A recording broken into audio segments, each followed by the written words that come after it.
세계일보 이진경 기자님 질문입니다.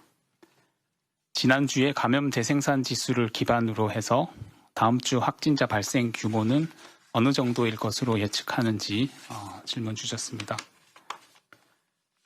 네, 그 감염병 재생산 지수가 지난 주에는 1.0 정도로 떨어졌고 이번 주 추계한 거는 0.88로 1 이하로 감소하여서 고무적인 상황이라고 보고 있습니다. 현재와 같은 그런 추세가 계속된다고 하면 그 0.88에 해당하는 그 수치에 따라서 일주 후에 한 600명에서 700명 이렇게 발생할 걸로 추정을 하고 있습니다. 하지만 중간에 그 대규모 집단 발생이 생기거나 하는 그런 상황이 생길 경우에는 환자 수의 변동폭이 상당히 크기 때문에 재생산 지수만 가지고 환자 수를 예측하는 데는 좀 한계가 있다는 말씀도 같이 드리겠습니다. 네, 5번째 질문 주셨던 아시아경제 최대열 기자님 질문입니다. 보건소와 진단검사 전문의가 있는 공공의료기관을 중심으로 검사 역량을 늘리는 방안을 추진 중이라고 들었는데 이 경우 하루에 최대 가능한 검사 물량이 어느 정도로 추산하고 있는지 궁금하다는 질문입니다. 지난달까지만 해도 전문가들 사이에서는 3T 방역 전략 가운데 테스트만 늘리는 게 아니냐 하는 지적이 있었는데 역학조사나 또 치료 역량도 어느 정도로 올라왔다고 판단하는지 함께 알려달라는 질문입니다.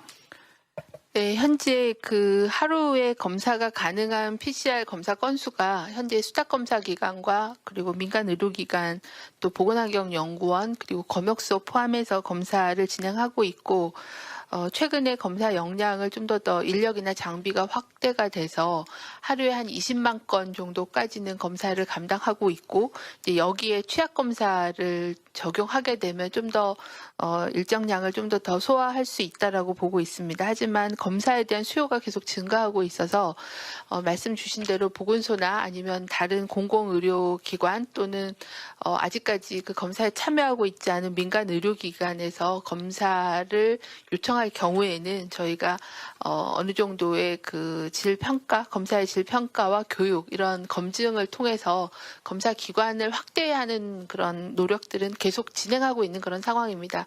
좀 더 검사 역량을 확충하는 노력은 진행하도록 하겠습니다.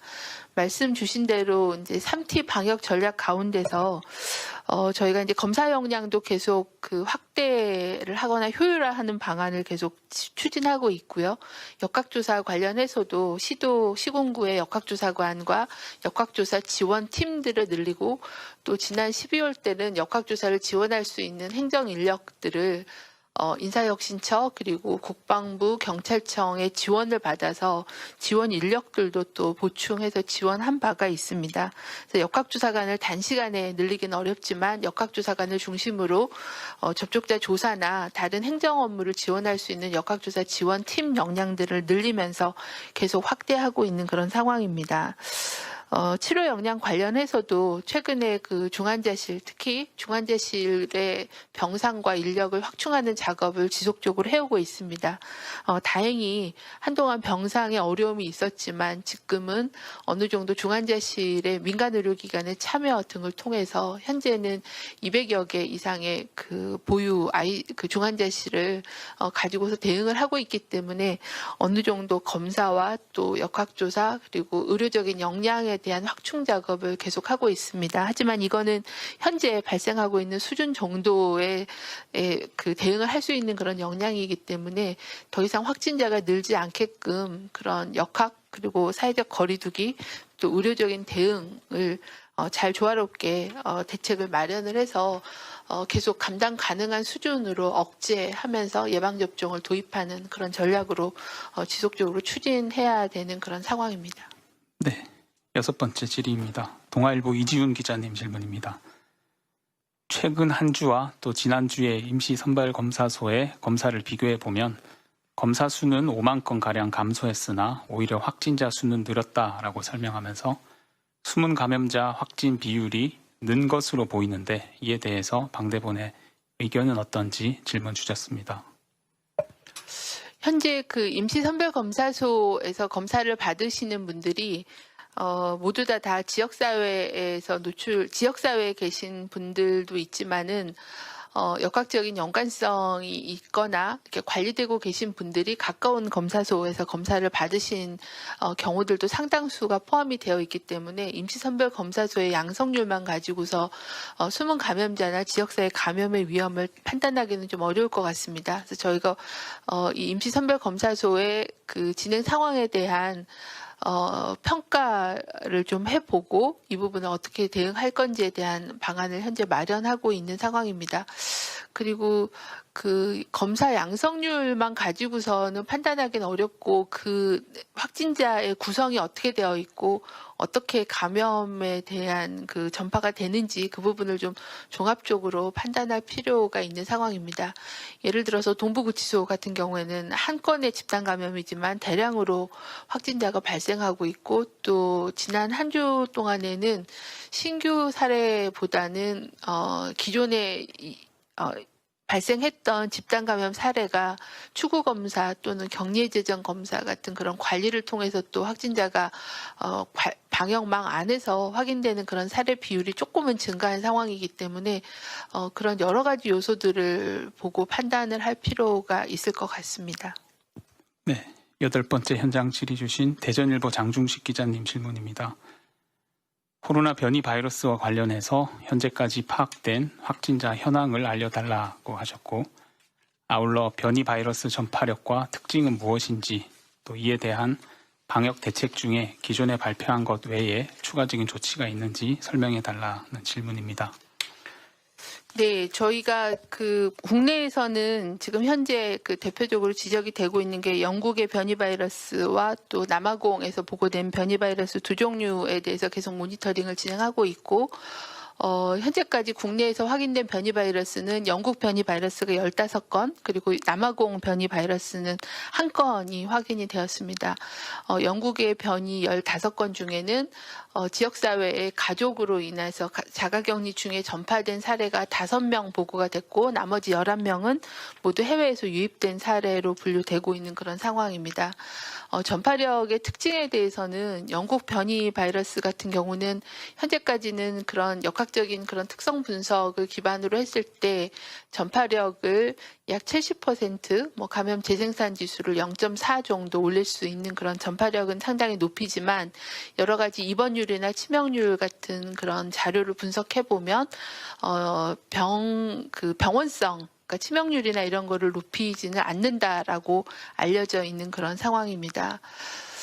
남아공 변이 바이러스에 대해서도 전파력을 높이고 이 부분이 이제 다른 요인에 어떤 영향을 미칠지에 대해서는 아직까지는 좀 더 정보가 더 필요한 그런 상황이어서 전파력을 높이는 걸로는 알려져 있지만 나머지 치료제나 백신에 대한 효과 이런 부분들은 좀 더 분석이 필요하다라고 보고 있습니다. 조치 관련해서는 이미 여러 번 말씀드려서 입국자에 대한 관리를 영국이나 남아공뿐만이 아니라 모든 입국자에 대해서 72시간 이전에 음성 확인서를 제출받고 또 제출을 하더라도 국내에 들어와서 3일 이내 또 격리 재정 검사해서 한 3번의 검사로 일단 확진자를 찾는 그런 검사 기반과 14일간의 격리 조치를 중심으로 해서 계속 대응을 하고 있는 그런 상황이고 일부 영국에 대해서는 항공기 입항 금지를 확대 기간을 연장해서 계속 진행하고 있는 그런 상황입니다. 추가적으로 위험도가 높아지거나 변경이 될 경우에 그에 따라서는 대책은 계속 보완해 나갈 계획입니다. 네, 10번째 질문 주신 조선일보 이준우 기자님 질문입니다. BTJ 열방센터 관련해 많은 사람들이 코로나 검사를 거부하고 방역당국 연락을 받고 있지 않다고 알고 있는데 방역당국은 이에 대해서 어떻게 조치를 하고 있는지 또 조사를 거부한 사람에 대한 처벌이 이루어질 수 있는지도 설명해 달라는 질문입니다. 네, 지난번 저희가 주말에 한 30% 정도 검사율을 보인다고 말씀을 드렸는데요. 이제 계속 지자체에서 검사 명령에 대한 행정명령을 발동하고 또 집중적으로 조사에 대한 관리를 진행하고 있어서 이 부분은 좀 더 통계가 더 주기적으로 집계가 되면 말씀을 드리도록 하겠습니다.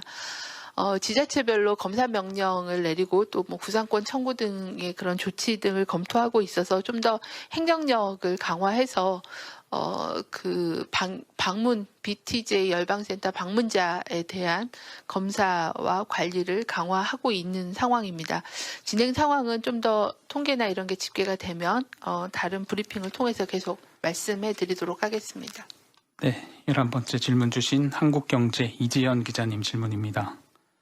코로나19 스파이크 단백질 유전자 변이에 따라서 일부 PCR 키트에서 위 음성이 나올 수 있다는 미 FDA의 경고가 있었습니다. 혹시 국내에서 검사에 사용하는 PCR 진단 키트 중에 영향을 받는 제품은 없는지에 대한 질문입니다. 네, 그 바이러스 변이에 따라서 진단 키트가 어떤 부위를 타겟으로 해서 검사를 하느냐에 따라서 영향을 받을 수 있고, 미국에서는 몇 개의 키트가 위음성 나올 확률이 있다는 그런 보고가 있었습니다. 우리나라도 상용되고 있는 키트에 대해서 점검한 결과 아직까지는 그 변이 바이러스의 진단에 영향을 미치지 않는 걸로 그렇게 판단하고 있습니다. 네, 역학과 관련된 마지막 질문입니다. MBC 박진주 기자님입니다. 일본에서 영국 남아공에서 유행한 바이러스와 다른 형태의 제3의 바이러스가 확인이 됐다라고 설명하면서 일본 정부에서 관련 사안에 대한 정보 공유를 요청하였는지, 우리나라에서 정보 공유를 요청하였는지, 그리고 또 브라질 입국자에 대해서도 검역을 강화할 의향이 있는지 궁금하다는 질문입니다. 네, 현재 그 일본에서 브라질 입국자를 중심으로 해서 영국과 남아공 변이하고는 좀 다른 변이가 확인되었다라고 보고를 했습니다. 저희도 일본의 감염병 연구소 NIAID하고 MOU를 맺어서 정보를 공유하고 있는 상황입니다. 아마 그 유전자 정보는 저희뿐만이 아니라 WHO의 그 유전자 정보를 등록하는 그런 사이트를 통해서 정보는 모두 다 공유하고 공개되고 있는 상황이기 때문에 여러 경로를 통해서 변이 내용을 확인하고 저희도 모니터링을 하도록 하겠습니다. 현재는 저희도 그 모든 입국자에 대해서 동일한 검역 조치를 진행하고 있는 상황이고, 또 각국에서 입국자에 대해서도 표본으로 그 유전자 확진자에 대해서는 그 최근에 그 유전자 분석을 강화하고 있기 때문에 브라질에 대해서도 변이 여부에 대한 부분들은 확인하고 모니터링은 강화하도록 하겠습니다. 아마 기존에도 분석이 된 게 있을 것 같은데요. 좀 더 확인해 보도록 하겠습니다. 네, 지금부터는 코로나19 백신과 관련된 질문 드리겠습니다. 사전에 6가지 질문을 출입기자단으로부터 받았습니다. 유사한 질문은 묶어서 드리겠습니다. 먼저 오늘 대통령 발언 발표하신 내용 중에 무료 접종과 관련된 내용에 대해서 유사 질문이 여러 개 있습니다. 무료 접종 계획을 세울 때 오늘 코로나19 무료 접종을 언급하였는데 정부에서 접종 계획을 세울 때 이 부분을 염두에 두고 있었던 부분인지 설명해 달라는 질문입니다. 가능한 내용인지, 또 실행한다면 언제쯤 접종을 완료할 수 있는지, 그리고 사전 질문 4번째도 유사한 질문입니다. 지난달 복지부 장관이 브리핑에서 설명했을 때에는 노인과 의료진에 대해서는 무료로 하고 나머지 대상자는 부처 간 협의를 거치겠지만 접종 비용 부담이 있을 수 있다. 무료로 할 경우에 백신 선호도가 몰릴 수 있기 때문에 비용을 부담시켜서 자연스럽게 통제할 수도 있다라고 발표했는데, 백신 접종 비용이 무료로 결정이 바뀐 이유가 무엇인지, 또 모두 무료로 접종할 경우에 예산은 어느 정도로 계획하고 재원 마련은 어떻게 할 것인지 계획을 알려달라는 질문입니다. 네, 그 코로나19 백신 접종 관련해서는 저희가 이제 지난달부터 브리핑 드릴 때 백신비에 대해서는 무료로 전부 제공한다라는 건 이미 말씀을 드렸고, 접종 비용, 접종을 시행하는 그런 시행 비용에 대해서는 무료 접종, 그러니까 우선 접종 권고 대상자에 대해서는 무료 접종을 검토한다 정도를 말씀을 드리고, 이후에 계속 부처 간에 무료 접종 범위와 또 그리고 그 재원에 대해서는 계속 협의를 계속 지속해 왔습니다. 이 부분은 아직 그 논의가 계속 그 재원 부분과 구체적인 그런 부담에 대한 부분들은 논의가 거의 막바지에 있기 때문에 그런 부분들이 정리가 되면 좀 더 확정된 그런 내용으로 비용에 대한 방안을 보고를 드리도록 그렇게 하겠습니다.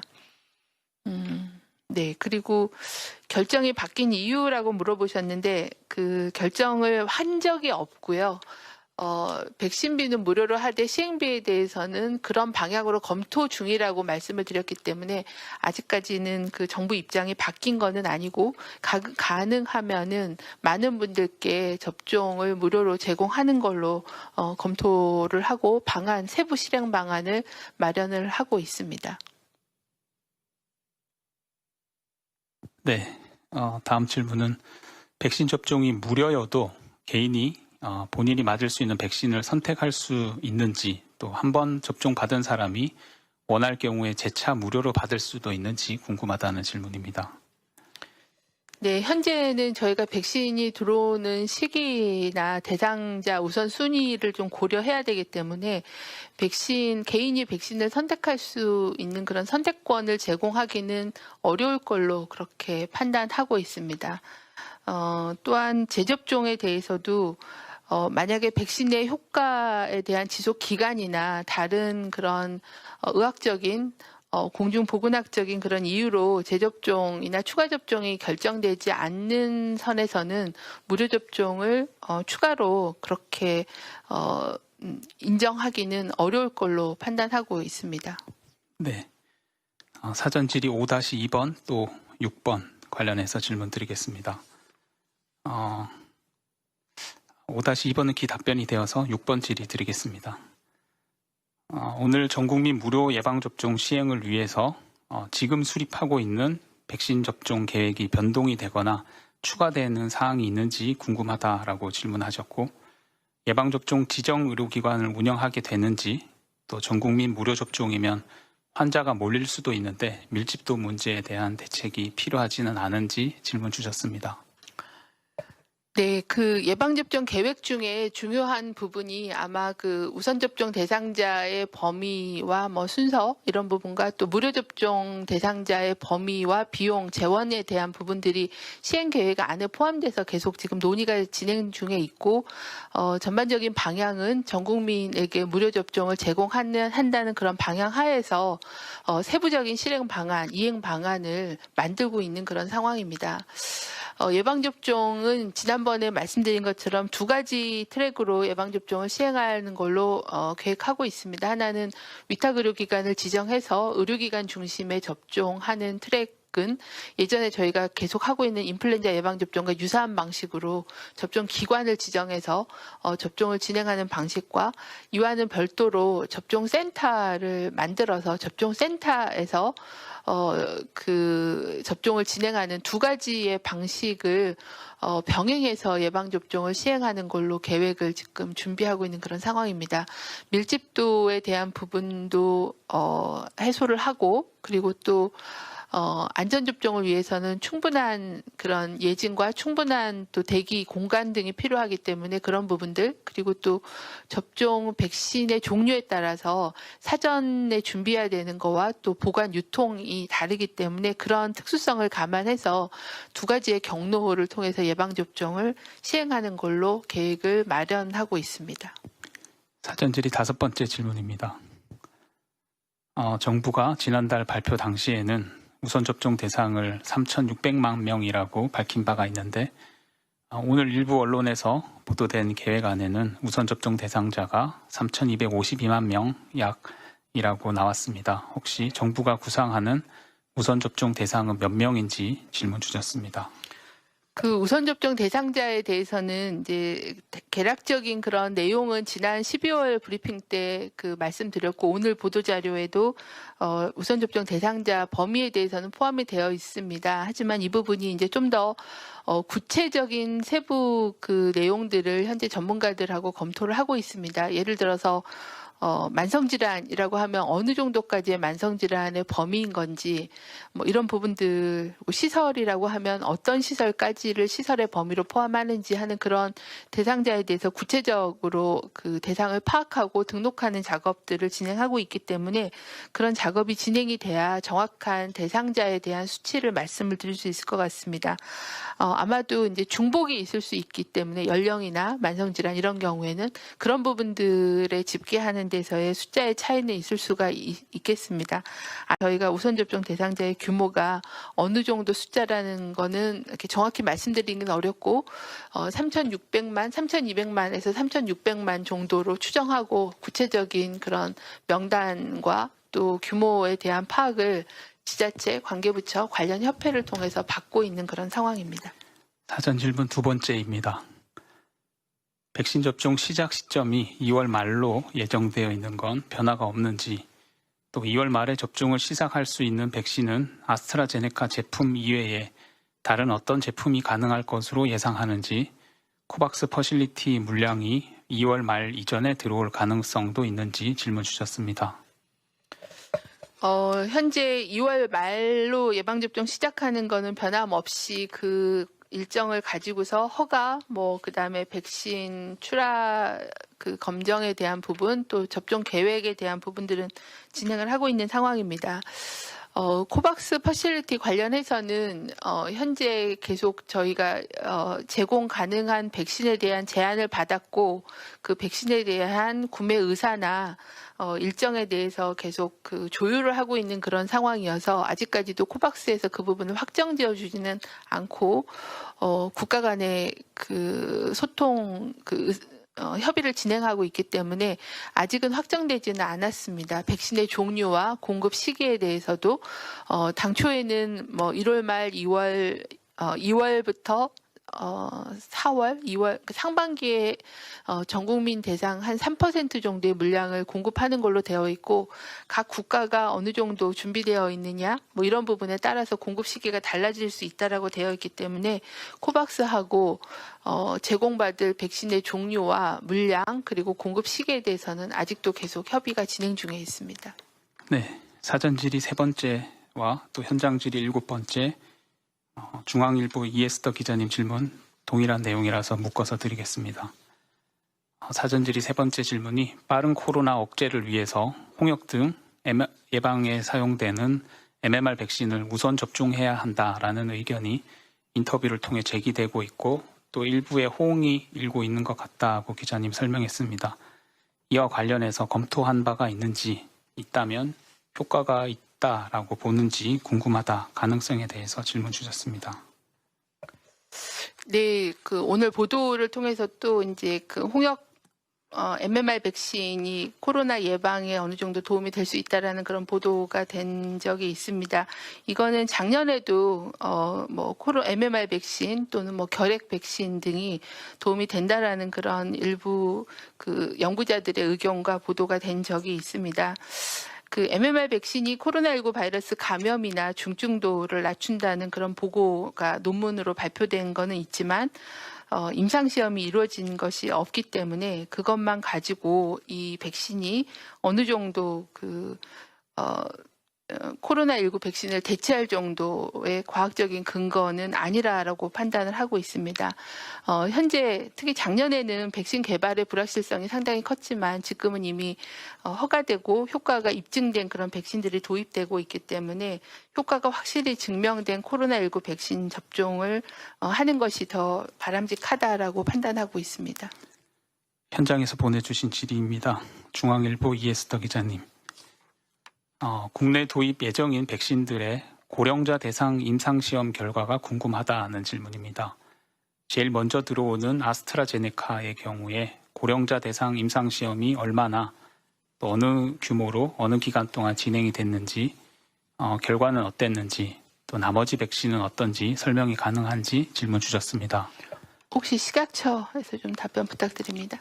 네, 김상봉 바이오생약국장이 설명드리겠습니다.